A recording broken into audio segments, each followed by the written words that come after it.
make cuts, they're not just numbers on a piece of paper. They're people. They're impacts on people.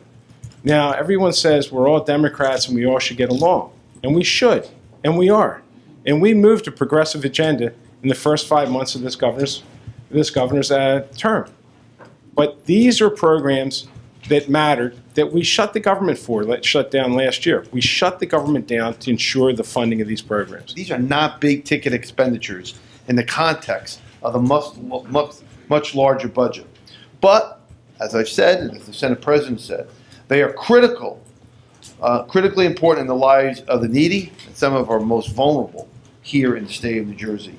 So we are committed collectively as a Senate Democratic caucus to ensure that we restore the funding for some of our most vulnerable citizens. Whether you're a senior in Cherry Hill or you're a newborn in the city of Newark, we have a core responsibility, of course, one, to put forth a sustainable, a fiscally responsible budget, one that takes every single New Jerseyan into effect, but most importantly, one that recognizes that the fundamental core responsibility of government is to protect the most vulnerable here in the state of New Jersey. So I'm really proud and happy that our senators are backing the inclusion of these funds in the budget. So I thank you very much for that. Just a quick shout out in terms of the fair funding for schools. This is a big issue for the Latino Action Network because many of the schools that don't have appropriate funding have large numbers of Latino immigrants. And with the past 2 years of funding and with continued funding, we can see ourselves really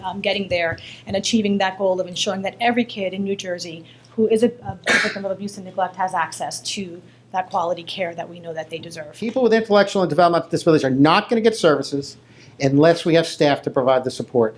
We need these salary increases. These are not minimum wage jobs. These are far above minimum wage jobs.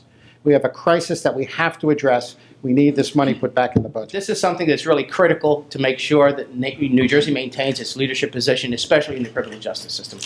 I'd like to thank the Senate President. I'd like to thank Senator Sarlo and Senator Ruiz for their support for the kind of creative things that we've been doing for them and encourage them to fight as hard as they can for the services. I dedicated 40 years of my life to working with people with disabilities.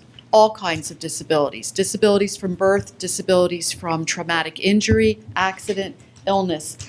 And what I've seen is that the one thread that really puts the pieces of a puzzle back together for all of these people is employment. And that employment comes in many forms.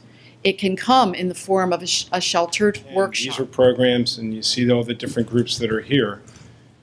They're not line items, they're people. And we can't abandon, government can't be everything for everyone, but government has to be a safety net for the people that need it.